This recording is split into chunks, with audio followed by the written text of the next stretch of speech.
Keith Sweat, a famous R&B artist, a true legend whose legacy transcends through the test of time. Keith was an embodiment of talent, which made him a gift to the world during his time in the late 80s and 90s. He had an incredible voice, which he used to sing some of the most heartfelt lyrics that portrayed the essence of love, heartbreak, and everything in between. But behind his soothing music and glamorous fame lies a tragic story that is filled with struggles and complications that were never seen in the spotlight. Imagine a man whose voice redefined a genre, but on the flip side, his personal life was an epitome of heartbreaks, legal battles, and financial challenges. This was the situation Keith Sweat was living in behind the mic.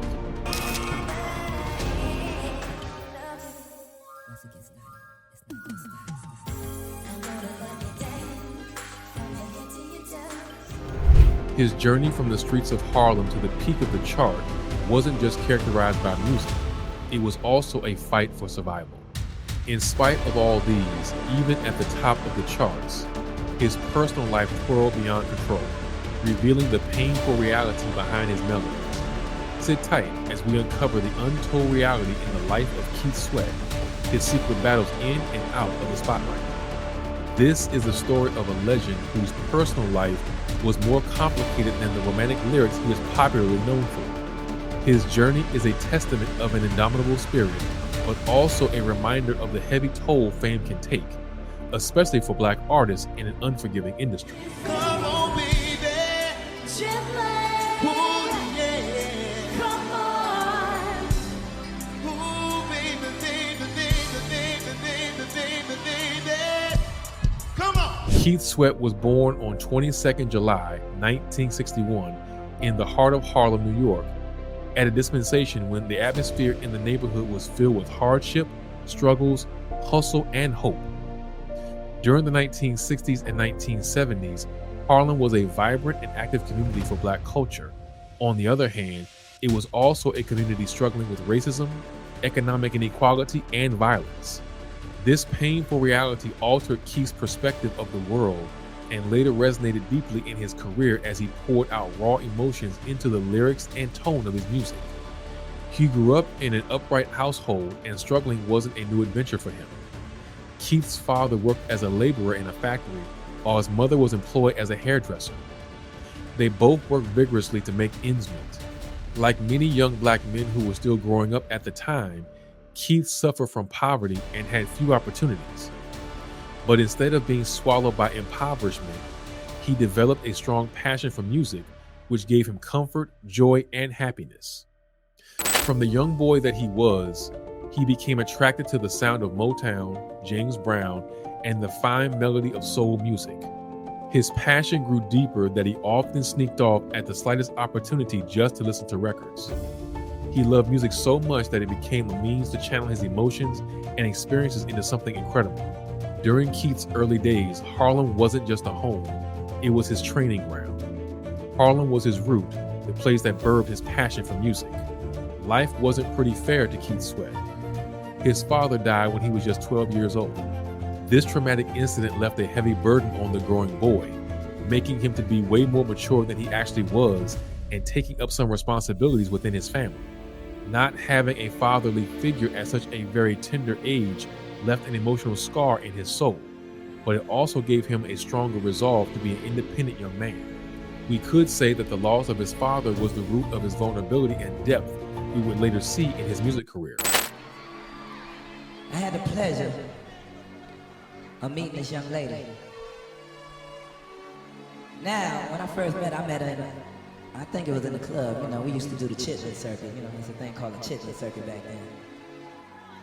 And she was singing. I said, yo, that's a bad girl. At the time, I really wanted to hit it. I really wanted to hit it.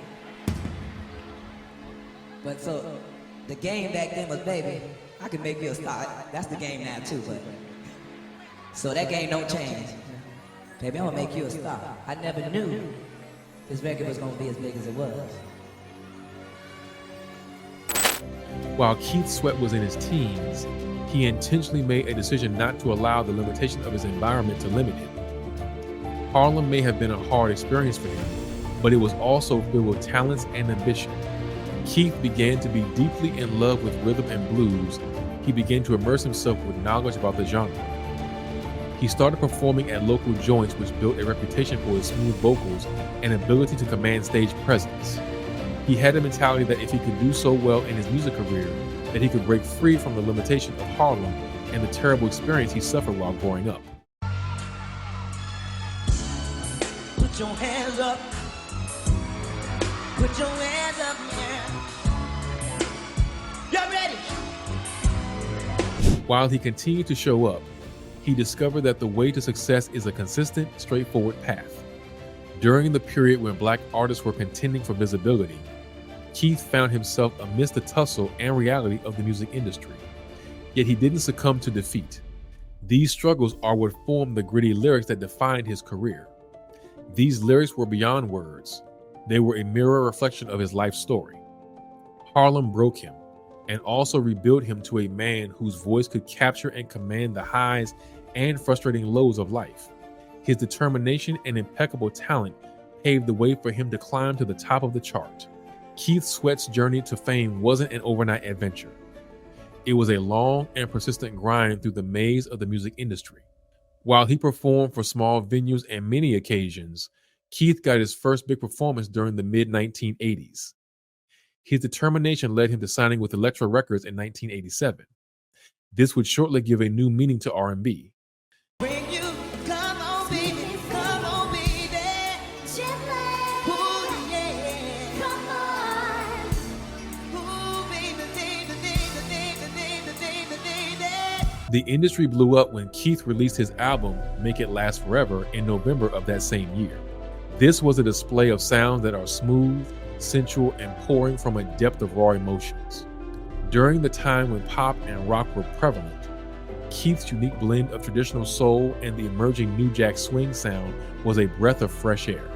Listeners who yearn for something new, something that resonates with their experience of love, heartbreak, and vulnerability, finally got what they desired. I Want Her, which was the album's lead single, rapidly hit the top of the R&B charts and ran into the Billboard Hot 100. Keith's soothing voice with a blend of the beat was a palpable taste of old school rhythm, which made the song an anthem of the late 1980s. It was as though Keith has tapped into something magical, something that would leave an unforgettable history in the music industry. Make It Last Forever sold over 3 million copies, which made Keith Sweat one of the pioneers of the New Jack Swing movement, a genre that mixed R&B, hip-hop, and funky music. Producers like Teddy Riley were also at the forefront of the cultural shift in music. Qualified to be my girl, the only one I want in this world. In a world where Black men were perceived as tough and without emotion, Keith Sweat's lyrics were raw, heartfelt, and full of emotions. He didn't shy away from expressing his pain, desire, and heartbreak in a way that has never been done before. Songs like Make It Last Forever, Don't Stop Your Love, and Something Just Ain't Right voice lyrics that many felt but have the perfect words or music to express themselves. Despite his rapid rise, Keith's success was surrounded with a high level of pressure, especially as a Black artist. As he began to come into the limelight, there was a demand to continuously produce hits to retain his relevance in the industry. The pressure became very burdensome on him and even grew heavier as his career progressed. Boom, the money started coming in.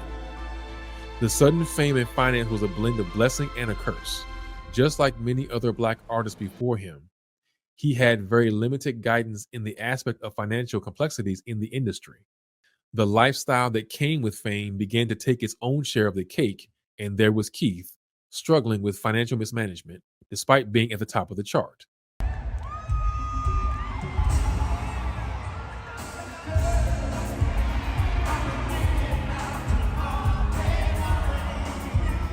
At this point, the world only saw his successes and not his struggles.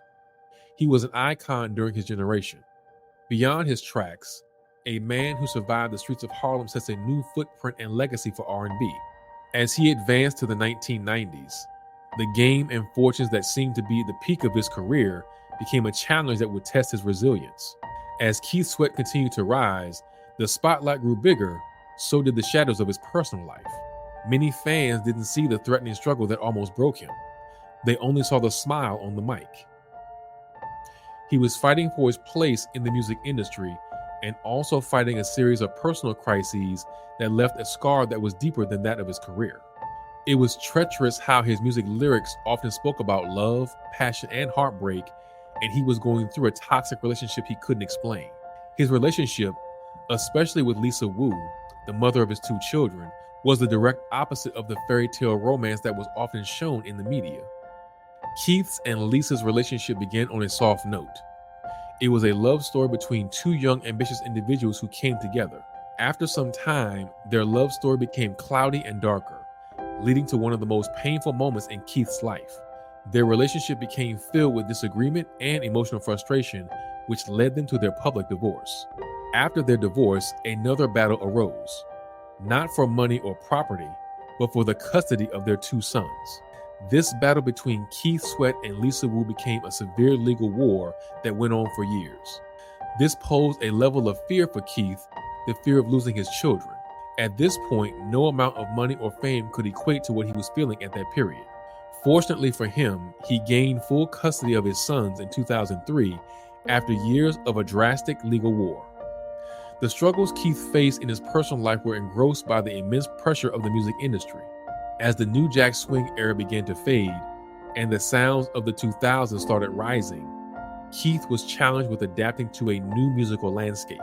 The same industry that embraced him at his height of fame now moved on without him as new artists are surfacing to the spotlight. His albums and tracks that redefined the industry no longer command the same attention. Amidst all this, the most grievous setback was in his finances. While he amassed wealth at the peak of his musical career, he fell victim to financial mismanagement just like other Black artists before him. His finances drastically collapsed due to mismanagement of funds and bad investments. All the wealth which he has worked for all his life just swiped off at a snap of a finger. By the late 1990s, he was deeply buried in financial difficulties. Reporters reported that he had unpaid taxes, foreclosures, and a mounting pile of debt. This was the direct lifestyle of fame and fortune he had earlier experienced. In 2011, things got even worse when Keith Sweat got sued and accumulated a large debt. He was unable to make payment for a mansion in Detroit. The case was further taken to court and was ruled against him, and Keith was forced to pay an estimate of $250,000 in debt. His current life was a threat to his career, and he was left with no other option than to check out some mini live performances to stick his head afloat. This experience added to his emotional and physical toll. It was so serious that his situation became front page news. Like many other Black artists during the 1980s and 90s, Keith was in an industry that wasn't built to protect their financial interests. Even though he earned millions from hit records, tours, and special appearances, the complexity of managing his money and this ability to make wise and informed financial decisions led him to a storm. One of the early signs of his financial turmoil was his gigantic tax bill. Though it's common for celebrities with high income to have a high level of tax obligation, despite the millions he had accumulated, he had a pile of unpaid tax due to his mismanagement. Soon the IRS came knocking on his door, demanding hundreds of thousands of dollars. His state of impoverishment wasn't because of his unpaid tax, but also bad investment choices. Just like every other human who's making a lot of money, you'll want to diversify your investment and expand your wealth. Well, that was Keith's intentions, but unfortunately, he landed himself in several wrong investment choices that didn't end well. In the 2000s, Keith invested in high-risk investments like real estate deals and other failed business ventures. One of his major setbacks came to light in 2011 when Keith was sued for defaulting on a mansion he purchased in the upscale Detroit suburb of Bloomfield Hills. He bought it at his peak as a symbol of his success in his career, but at his decline from wealth to debt, it became a symbol of financial bondage. He was then sued and forced to pay a whopping $250,000. However, his legal battle with his ex-wife, Lisa Wu, also took its share of the cake. The fight to gain full custody of his 2 children also had some financial implications. This period took a toll on his finance and emotions. Some people say that Keith, Still, that young Black artist who came from a hustling background and he had little or no guidance while exploring an industry that often prioritizes profit over people was bound to face challenges. The media, always being hungry for trendy news, frequently put his predicament as a headline.